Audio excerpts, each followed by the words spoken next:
बच्चों, हमने जहां पे लीव किया था टॉपिक को वो था एबी रूल। हमने एबी रूल को पढ़ लिया था, समझ लिया था।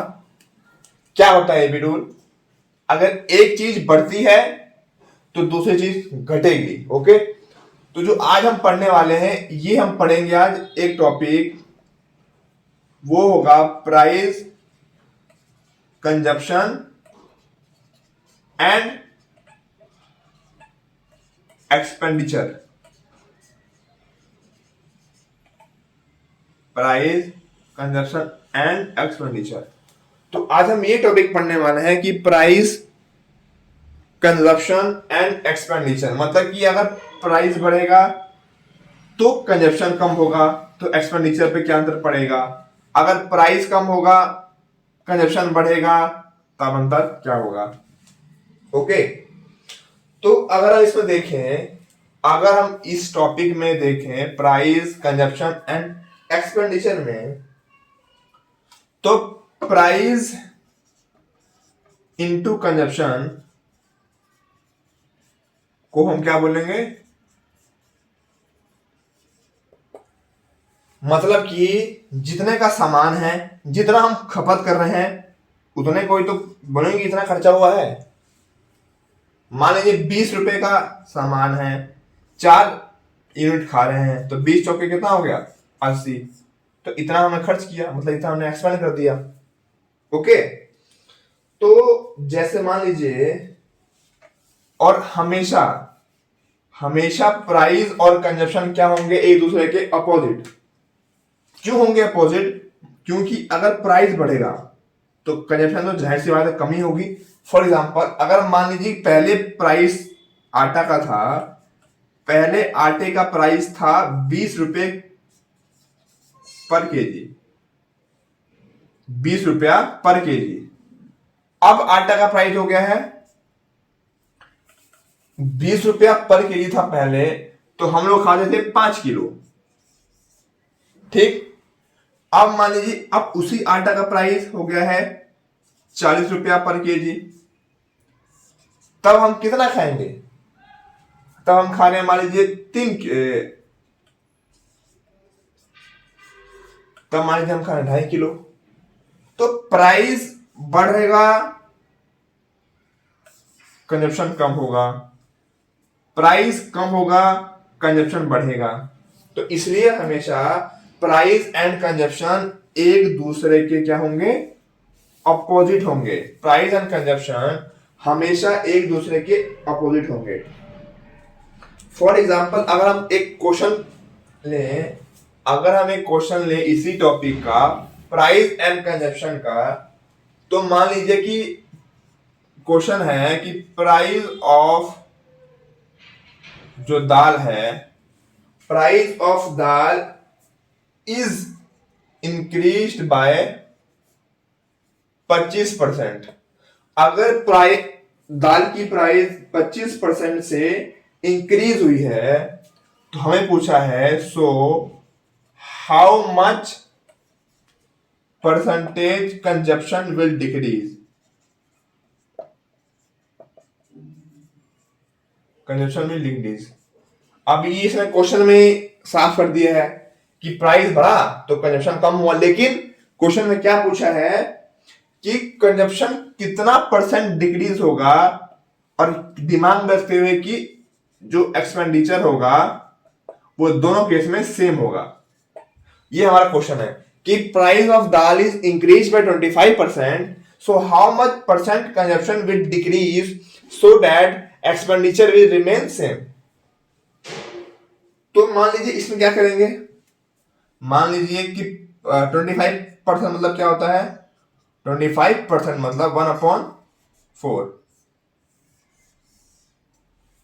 1/4, और क्या इंक्रीज है मतलब कि प्लस 1/4। अब देखिए, अब यहां क्या लिख देंगे, ये हो गया प्राइस, ये हो गया कंजप्शन, ये हो गया एक्सपेंडिचर, क्योंकि प्राइस इनटू कंजप्शन क्या होता है हमारा, एक्सपेंडिचर। ये हमारा ओल्ड प्राइस है मान लीजिए, और ये हमारा न्यू प्राइस है मान लीजिए। ठीक है, डिवाइड किया हमने इसको, तो पहले आप देखिए इसको 1/4 को अगर हम देखें तो इसका मतलब क्या हुआ कि पहले 4 यूनिट खाते थे हम लोग, पहले उसकी प्राइस थी 4 यूनिट, अब कितनी बढ़ी है, 4 से 1 बढ़ गई है, मतलब 5 हो गई है। कितनी बढ़ गई है, 4 से 1 हो गई, कितनी हो गई है, 5, क्योंकि यह प्लस है, इंक्रीज है। तो अगर प्राइस 4:5 की रेशियो में है तो कंजप्शन क्या होगा, 5:4 की रेशियो में। क्यों, क्योंकि price and consumption are opposite to each other. Price बढ़ा, कंजप्शन कम हुआ, कंजप्शन कम हुआ तो प्राइस बढ़ा, प्राइस कम हुआ कंजप्शन बढ़ा, प्राइस बढ़ा कंजप्शन कम हुआ। तो प्राइस इंटू कंजप्शन क्या होता है, एक्सपेंडिचर, मतलब 20, पहले 20 अभी 20। अब देखिए कंजप्शन पहले भी 20 था, कंजप्शन पहले भी 20 था और अब भी 20 है, तो क्या हो गया, डिक्रीज कितना हुआ, 20% डिक्रीज हुआ, मतलब 1/4।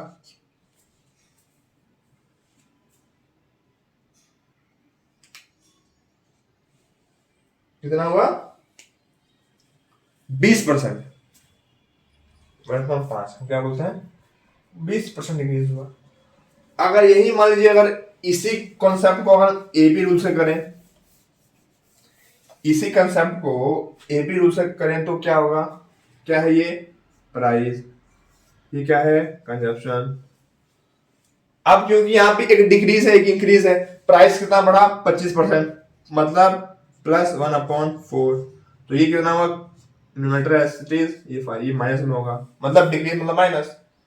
तो 1/5 का कितना, मतलब इसको अगर चेंज करेंगे परसेंटेज में क्या होगा, 20%। इसका मतलब था डिक्रीज होना। ओके, मतलब कि 20% हमारा डिक्रीज हुआ, दिमाग में रखते हुए कि एक्सपेंडिचर हमारा सेम होगा। ओके, तो चलिए अब हम दूसरे क्वेश्चन पे आते हैं। आटा जो है, आटा का जो प्राइस है इज 16:2/3%। आटा प्राइस 16:2/3% से क्या होता है, इंक्रीज होता है, तो कंजप्शन कितना डिक्रीज होगा, so consumption will decrease by how much. अगर आटा का प्राइस 16:2/3% से बढ़ता है तो कंजप्शन कितना परसेंट से कम होगा, ये हमारा क्वेश्चन है। ओके, तो क्या होगा, देखिए 16:2/3% से इंक्रीज हो रहा है, इसकी फ्रैक्शनल वैल्यू क्या होगी, 1/6। 16:2/3 की फ्रैक्शनल वैल्यू होगी 1/6। तो अगर हम बात करें कि प्राइस और कंजप्शन और एक्सपेंडिचर, पहले प्राइस क्या था, पहले प्राइस था 6, अब कितना हो गया, 6 + 1 बढ़ गया, 1 बढ़ गया, हो गया 7, और इसका उल्टा ये, तो कितना हो गया, 42।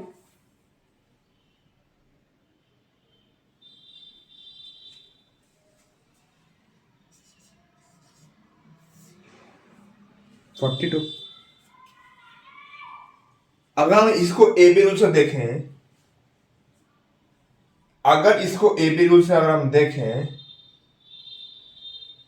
तो, सॉरी, ये तो खैर मान लीजिए 1/6% से प्राइस बढ़ा, कम होगा, कितना कम होगा, 1/7।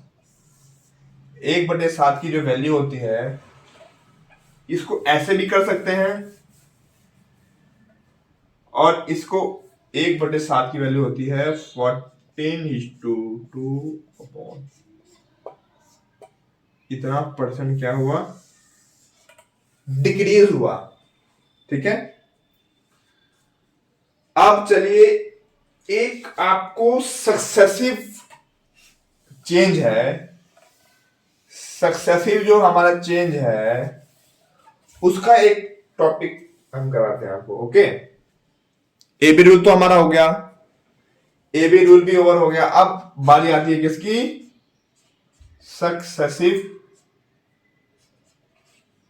सक्सेसिव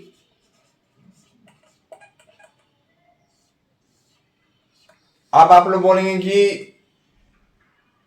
एबी रूल हमने पढ़ ही लिया तो इसको क्यों पढ़ेंगे।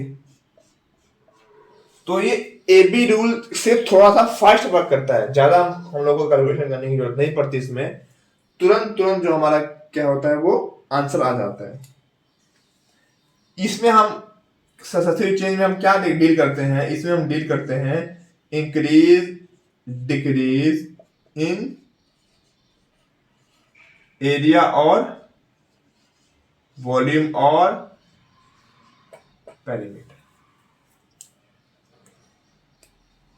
पेरीमीटर तो खैर नहीं बोल सकते हैं, पेरीमीटर को नहीं बोल सकते हैं, एरिया और वॉल्यूम बेसिकली इसमें हम डील करते हैं। Increase and decrease of area and volume, जैसे फॉर एग्जाम्पल मान लीजिए क्वेश्चन है कि side of square is increase by 20%। अगर side of square is increase by 20%, so find increase percent of area. अब साइड ऑफ स्क्वायर का area क्या होता है, साइड इंटू साइड। ये क्या होता है, हमारा स्क्वायर का एरिया होता है, क्या होता है, साइड इंटू साइड। तो अगर हम बाय एबी रूल से करें, अगर एबी रूल से हम देखें इसको, तो ये साइड ये ओल्ड एरिया, ये साइड और ये न्यू साइड, ये हो गया एरिया। ठीक है, ओल्ड क्या था 20%, 20% मतलब क्या होता है 1/4। 20% का मतलब होता है 20%, मतलब होता है 1/5। इंक्रीज है, प्लस है, पहले 5 था अब 6 हो गया, 5 था अब 6 हो गया, 25 और यहां पे 36। कितना डिफरेंस है, 11 का डिफरेंस है, कितने पर, 25 पर, इंटू 100, 44%। क्या हो गया, मतलब कि 44% इंक्रीज इन एरिया हो रहा है हमारा। ओके, अगर हम इसको सक्सेसिव से करते हैं तो देखिए सक्सेसिव परसेंटेज का जो हमारा फॉर्मूला होता है वो होता है A plus B plus A into B upon 100। ये ए क्या होती है, साइड, बी भी होती है साइड। अगर मान लीजिए स्क्वायर के क्वेश्चन में है तो ए और बी क्या होंगे, साइड होंगे। अगर रेक्टेंगल का केस है तो ए होगा लेंथ, बी होगा ब्रेथ। अगर कोन का केस है, अगर हेमिस्फीयर का केस है, अगर मान लीजिए कुछ भी केस है जिसमें हाइट भी हो, ट्रायंगल है मान लीजिए, तो ए होगा क्या, बेस, बी होगा हाइट। तो ऐसे अगर मान लीजिए इससे करें, हाँ सक्सेसिव चेंज तभी इंप्लीमेंट होगा या एप्लीकेबल होगा जब होल नंबर में परसेंटेज दिए होंगे। अगर परसेंटेज फ्रैक्शन में हो तो ए बी रूल ही बेस्ट होगा। फॉर एग्जाम्पल अभी मैं आपको बताता हूं, जैसे 20 plus 20 plus 400, 20 into 20 400, 20 plus 20 40 plus 4 44%, मेरा भी आया 44%। बट एबी रूल से ये वाला मेथड जो है वो फास्टर है इन टर्म्स ऑफ अगर परसेंटेज का जो गिवन डेटा है वो होल नंबर में गिवन हो रादर देन फ्रैक्शन। अगर देखिए अगर यही क्वेश्चन आ जाए, अगर यही क्वेश्चन आ जाए कि साइड ऑफ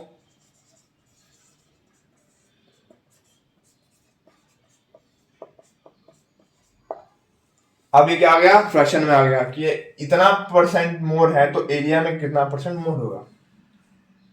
इसमें अगर हम चाहें तो सक्सेसिव का कंसेप्ट हम लोग अप्लाई नहीं कर सकते हैं। इसमें आपको लिख देता हूं मैं A plus B plus A B upon 100। अगर हम इसमें चाहें तो हम सक्सेसिव का परसेंटेज एप्लीकेबल मतलब कर सकते हैं, लेकिन थोड़ा सा कैलकुलेशन पार्ट से मतलब थोड़ा सा हम लोगों के लिए मुश्किल हो जाएगा। कैसे मुश्किल होगा देख लेते हैं। ये कितना होता है,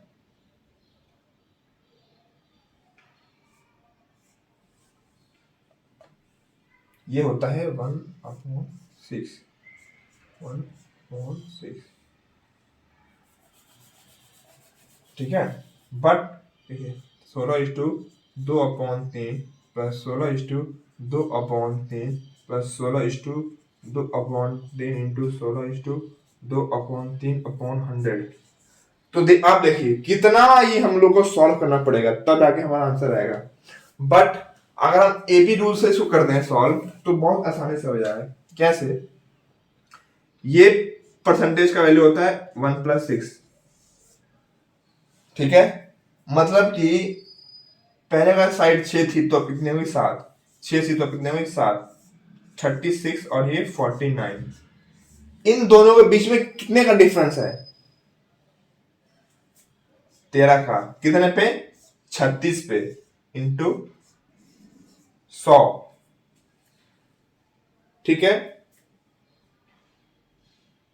तो 1300/36 वो हमारा क्या होगा, हमारा वो आंसर होगा। इतने परसेंटेज से वो उसका एरिया बढ़ेगा। ओके, सो आई होप कि आप लोगों को समझ में आ रहा होगा। और इसको और प्रिसाइज करने के लिए सक्सेसिव चेंज का जो फॉर्मूला होता है, सक्सेसिव चेंज का जो फॉर्मूला होता है वो होता है A plus B plus A B बटे 100। A plus B plus A B बटे 100। ए क्या हो सकता है, साइड, लेंथ, बेस, हाइट। ये मतलब ये दोनों बेसिकली साइड ही हैं। वो साइड किसी फॉर्म में, हाइट के फॉर्म में हो, लेंथ के फॉर्म में हो, या सिंगल साइड के फॉर्म में हो, या एल के फॉर्म में हो, एल मतलब कि लेटरल हाइट के फॉर्म में हो, किसी फॉर्म में हो, तो हमारा जो होगा फॉर्मूला वो क्या रहेगा, हमारा फॉर्मूला हमेशा यही रहेगा। ओके, सो आई होप कि आप लोगों को ए बी रूल भी समझ में आ गया होगा, सक्सेसिव भी समझ में आ गया होगा। अगर समझ में आ गया होगा तो इसमें मैं अभी क्वेश्चन आपको और करवाऊंगा। जब तक आप प्रीवियस क्वेश्चन को आप देख सकते हैं, उनको आप रिवाइज कर सकते हैं। So till then keep learning, keep hiking, keep subscribing to Shiksha Bandhu. So tata, bye bye.